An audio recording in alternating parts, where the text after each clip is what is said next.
Adventures in Research. This is Paul Shannon transcribing another tale of science by Dr. Phillips Thomas, research engineer at the Westinghouse Research Laboratories. A story of the perfect clock.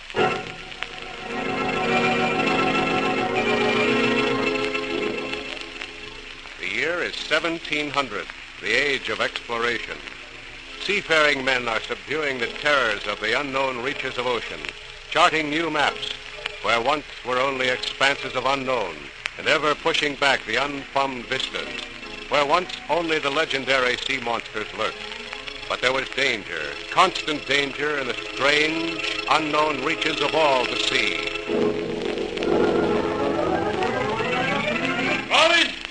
Rolling! Find out what the lookout is saying. No can see anything in this storm is beyond me. 23 years of sailing and never a storm as bad as this. Must be miles off our course. Blast this storm. We've calculated our position as east of Barton's Point. But there's no sign of a lighthouse, Captain. Calculate! Who can chart the skies with this watch? What good are the figures when we don't know the hour? What good is anything? What? Rolling! See that? That flash of lightning? I thought... It can't be that far off our course. It's impossible. It couldn't have been the Great Reef. It couldn't have been. We can just ride out this storm until day.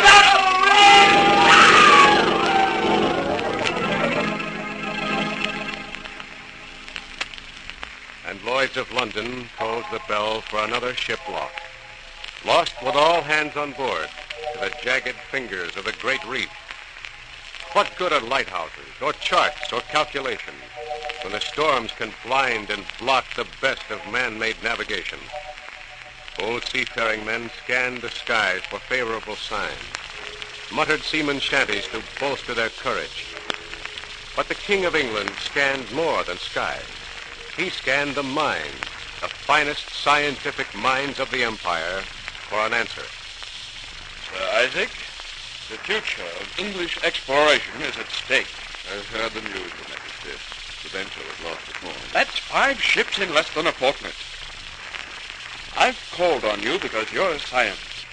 What do these ships need? What do they need? A clock. A clock? These ships have timepieces, the best that can be made. Not good enough, Your Majesty. To determine the ship's longitude, the navigator must time the moon's journey through space. Imagine the moon at the center of the circle, and the Earth on the edge of the circle. You see that a very slight error in the distance traveled by the moon would make a very large error here on the Earth. What these ships need is a clock better than... Then why haven't we one? Your Majesty, there are certain factors to be considered. The variables, motions of the ship, changes in temperature and climate, difference in gravity of the latitude. 101 variable factors that can't... I am not interested in variables. I am interested in a timepiece. To the man who makes an accurate watch, I will give £20,000. £20,000 for a perfect watch. Ooh, even Christopher Wren had a try at it. He might have built St. Paul's, but he couldn't build a clock to suit him. Year after year went by, and the Royal Board of Longitude inspected effort after effort. But no clock measured up to the standard. No clock passed the test. No clock could conquer the variables. The blooming Board of Longitude will be hanging on to the money wire till the River Shannon flows backwards. 10 long years passed, marked by the tolling of the bell, counted off on reefs and strands, checked by the crack of a hull, the splintering of a prow, and the shroud-like fog that covered all. Crikey, who can invent a perfect clock anyhow? Who? A man named John Harrison, barely able to read, who could write little more than his own name. Son of an illiterate carpenter, he could invent a perfect clock. He was so convinced of it, he sold his carpenter shop, and by 1728 was ready to submit the results of his work to the Astronomer Royal. You see, Sir Thomas, this is what I call the compensation pendulum. As you're aware, sir, all metals contract with cold and expand with heat. The ordinary pendulum now in use grows longer in hot weather shorter in cold. That makes the clock undependable. But all metals do not contract and expand at the same rate. So I built this pendulum of two different metals, steel and brass. A bar of steel, a bar of brass, and a bar of steel. So, as you see, the metal that expands the faster is counteracted by the metal that expands the slower. I've kept such a pendulum in my house for years. The clock has not varied so much as a minute.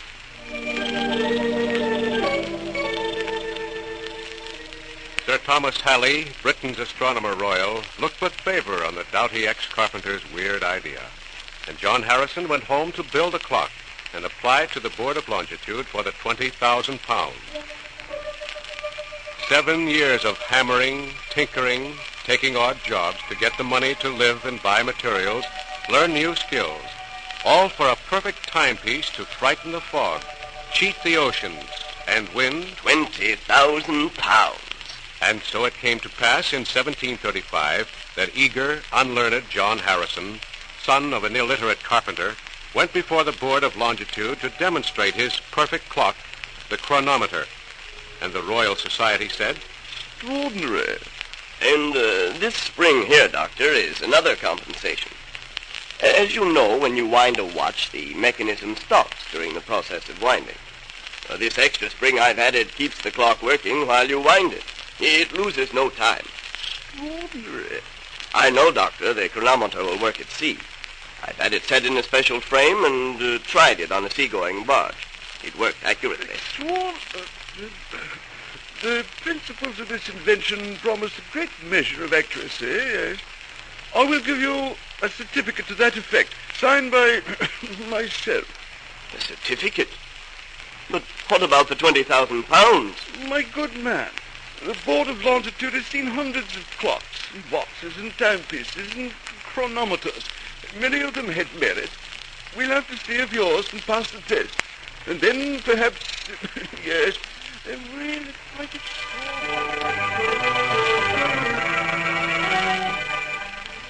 On board the HMS Oxford, one of His Majesty's warships, went the framed and begadgeted timepiece, ready to prove or disprove the years of work by the amateur inventor.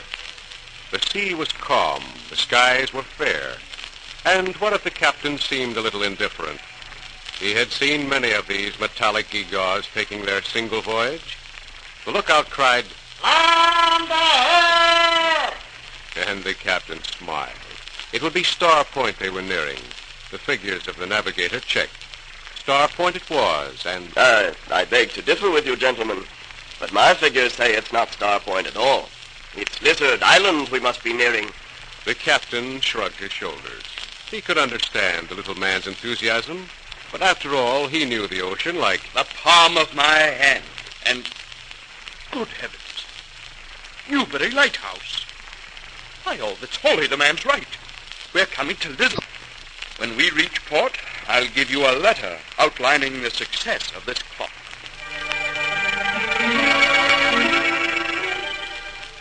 But the board had an objection. Extraordinary, Mr. Harrison, but the chronometer's too unwieldy. Go home and build a smaller chronometer. This one is far too cumbersome. And by all means, consult us when you've completed it. Yes, do. And 4 years later, Harrison had finished a smaller chronometer, but... Not quite right, Harrison. Suppose you try again. The theory is practicable, but you realize... And 10 years after that, the plucky little man had built another. This time he showed it to the Royal Society of Astronomers. And as president of the Royal Society, I am pleased the machine invented by John Harrison works with a degree of exactitude that is astounding. I am proud to award the gentleman the highest prize we can bestow, the Royal Society Gold Medal. Thank you. I hope the Board of Longitude will be as impressed as you have been. But was it? In 1751... the board is making arrangements to test your chronometer. And in 1756... the board is making final arrangements. And in 1761 came the news. Father, it's a message for you from the Board of Longitude. Plague take 'em. I won't listen to But it. it's good news, Father.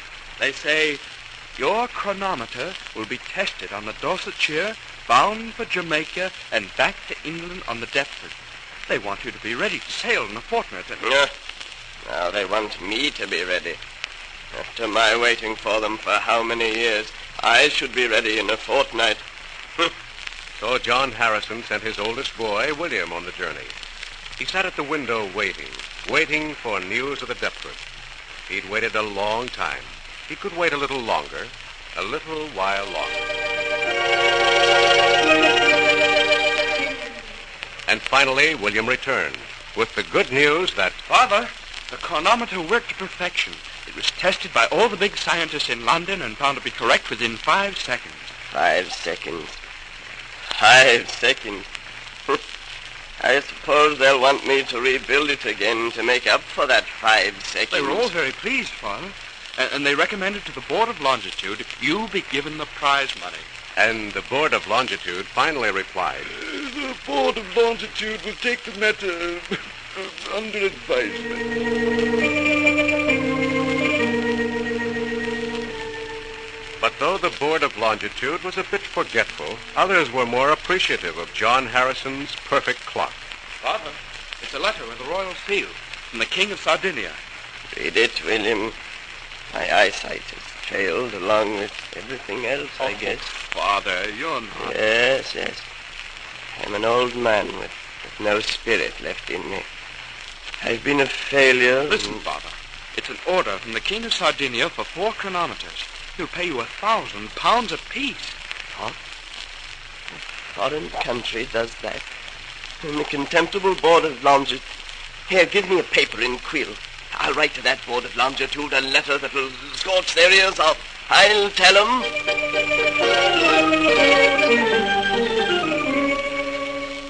And this time the letter got results.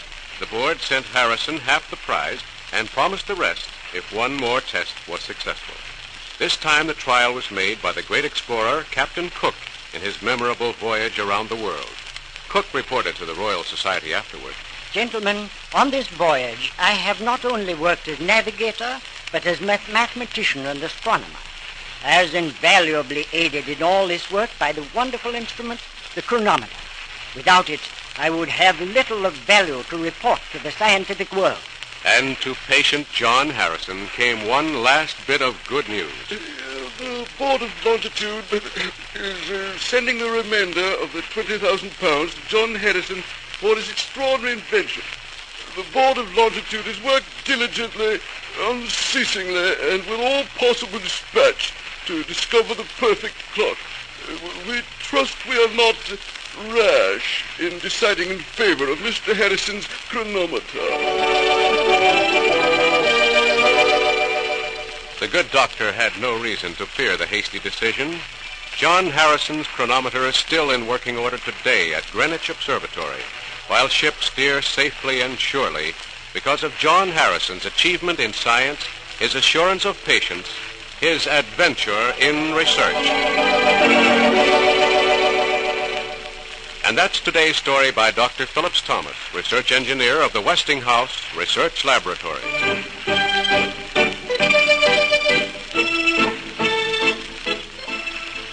Join us again next week for another transcribed story of science on Adventures in Research.